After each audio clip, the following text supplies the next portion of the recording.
Hello everyone and welcome to another video again, finally. Once again, apologies for my unplanned and unannounced absence from BookTube. To be honest, I just haven't felt well enough within myself to put myself out there on the internet and do a video. I still don't really feel all that great, if I'm going to be totally honest. I still feel that I look pretty horrendous. I do feel pretty horrendous, albeit not as horrendous as I have felt for the last couple of weeks. So I thought this is the time where I need to do a video while I'm feeling kind of semi-okay. For some reason people are still subscribing to my channel and I just still find that unbelievable. So thank you so much for doing that, and thank you so much for still talking to me on Twitter and Instagram and things like that. You've just been so supportive, so thank you so much for making me feel okay about taking some time out, because it does mean now that every time I do a video it is because I want to, not because I feel like I'm having to stick to some kind of schedule, which is really lovely.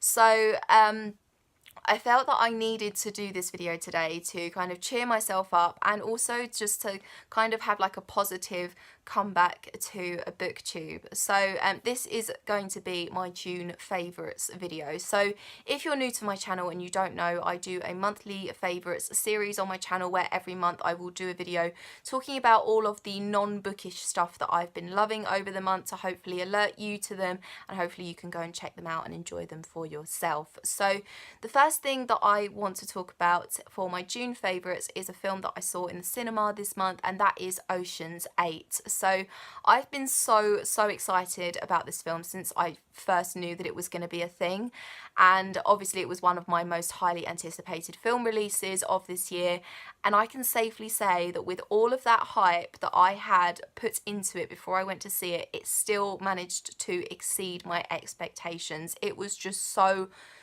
good, it really was. I was just thoroughly engaged throughout, and it's not even normally my kind of film. Like, I'm not really a kind of action heist film girl, but I really loved it. Every single performance from every single actor in that film was just so badass and spot on. It was really funny at points, it was really heartfelt at points, it just had everything that I love about a film in it, and it was just, oh, it was so good. It really was. It is worth all of the hype that it is getting right now, so please go and see it if you haven't already.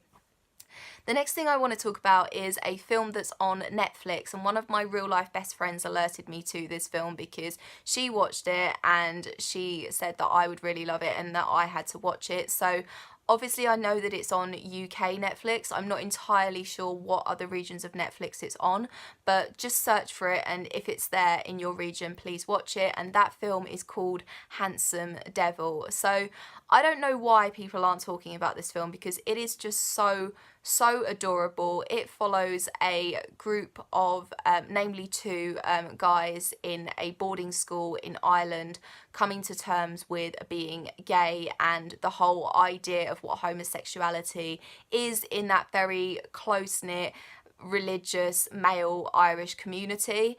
It is just such a gorgeous, beautiful film. It really is. It is Irish made, so I don't know whether that might be the reason why it's not as well known as some other stuff that's on Netflix, but it is just really lovely to watch these two boys grow from these innocent little boys to discovering and accepting and loving their true selves. Is just, oh, it's just really lovely. The sexual tension between them in some scenes is just so electrifying and so frustrating at times, but oh, it's lovely. It's really lovely. So please watch that film if it sounds like your kind of thing. It's just so cute. So yeah, that is Handsome Devil. The next thing I want to talk about is a podcast that one of my work colleagues alerted me to this month. She knows that I love anything kind of gritty and particularly unsolved murder cases and things like that. I'm a sucker for that kind of thing, and she alerted me to a podcast that is a collaboration between the BBC and a Norwegian network called NRK, I think, and the podcast is called Death in Ice Valley, and it is a in-depth investigation into a case of a dead woman who was found in a very remote part of Bergen in Norway, and she was very badly burned, and when the police tried to look into her identity and who she was, nobody came forward to say that they had a friend or a family member missing. So nobody knew who she was. She appeared to be somebody who nobody knew. And the more that they delved into this case, it transpired that it was likely that she was this woman who was travelling around Norway and the rest of Europe with 7 or 8 different identities. And there were loads and loads of weird little clues that she'd left behind in each of the places that she'd apparently visited. And it is just such a fascinating case. It really, really is. It's still unsolved, by the way. But the guys that made Death in Ice Valley podcast, they've done such an amazing job with it. They really, really have. It was just so interesting. The way they tried to unpick this mystery, it was so good. I believe there are 10 episodes, and I think they're all about an hour long, maybe 45 minutes long. But if it sounds like your kind of thing, it's definitely my kind of thing. I feel like a lot of my subscribers are probably into that kind of thing as well. Please go and check it out, because it's just so good and such an incredibly interesting case. So yeah, that is Death in Ice Valley. Just Google it and hopefully you will be able to find it on some kind of streaming platform near you. The next thing I want to talk about is a album that I've really loved this month, and that is Jamie Lawson's Happy Accidents. So I knew who Jamie Lawson was before this month, but I'd only really known a couple of his songs. His most famous one is called Wasn't Expecting That, and that was out a couple of years ago, and it was played on our radios in the UK all the time. I don't know if it was near you, but he has an album called Happy Accidents, and Jamie Lawson is a very close friend of Ed Sheeran's, who you guys will know I am completely and totally obsessed with. And Jamie Lawson was actually the very first signing to Ed Sheeran's record label.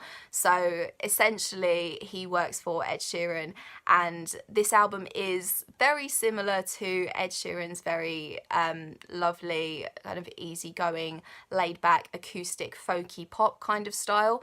And that's the kind of music that Jamie Lawson writes, and it is just such a lovely summery album. It's just perfect for putting on while you're just kicking back on these lazy summer days and just listening to these really lovely, quirky, folky pop songs. They're all just really lovely, easygoing, so easy to listen to. So yeah, definitely check out Jamie Lawson if you don't know who he is and if he sounds like your kind of artist. The next thing I want to talk about is a treat that my boss got me this month.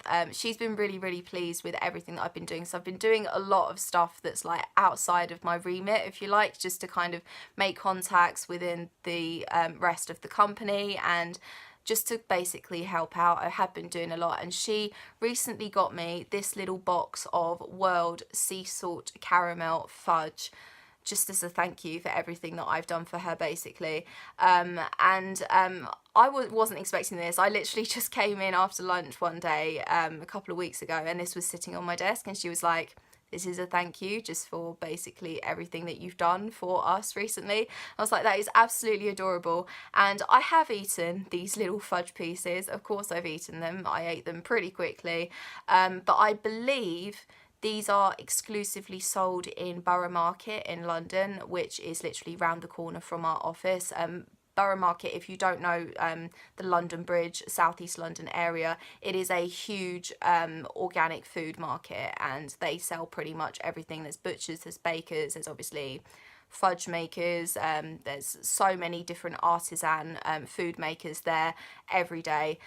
So if you're ever in the London Bridge area, I'm sure you won't be able to miss Borough Market, but it's definitely worth just having a browse and just having a look at what they've got there, because there are some really delicious stalls there. And World apparently have a stall there, and it is exclusive to Borough Market, so you do have to come to Borough Market to try this fudge, but I promise you it is absolutely delicious. They do have lots of other flavours as well. I believe I did have a look at their website, so I will leave a link to their website in the description down below, and then if you're ever in the Borough Market area, obviously you can find their stall and obviously stock up on their delicious fudge, because I've really loved it. So yeah. And the last thing that I want to talk about, should come as no surprise to people who know me, and actually just anyone who follows me on social media in general, and that is my ultimate June favourite has been Ed Sheeran in general this month. I went to his gig. It was the first time that I'd seen him live, and I was just so full of emotion the entire time that he was on the stage. I was actually exhausted leaving the stadium because all of my energy had gone into watching him and just experiencing his presence. I just absolutely, I'm even more obsessed than I was before the show. And oh my god, he's just so incredible. He really, really is. I could watch his live performances all day, every day for the rest of my life and not get bored, I think. And just being in his presence was just absolutely incredible. And I know that with his next album, I think I'm going to treat myself to a standing ticket. I'm going to take the day off work and I'm going to try to get to the front of the stage, because I was pretty far back this time I saw him, because my mum got the tickets, and we went as a family, and obviously my family don't want to be like at the front of the stage, like, you know, with all the jostling and all of that kind of stuff. So we were quite far back, but it was still just such an incredible experience. It really was. So I think with the next album I'm going to treat myself, because it really was just absolutely incredible. It really was. So yeah, anyway, those are my June favourites. What have you been loving this month? Please let me know. I will leave all of my social media in the description down below. Hopefully I'm going to see you again soon for another video. I'm gonna put my July TBR up actually within the next couple of days, because obviously I don't want to see that roll into the second week of July. That would just be totally ridiculous. I also do need to do a recently read and currently reading video soon as well. I do have quite a few books on the go right now, more than I'm actually comfortable with, so I need to get those finished, and then obviously hopefully get a recently read video out to you guys too. So that is it for me today. I hope you're having an awesome day, and I will hopefully see you again very soon for another video. Bye bye.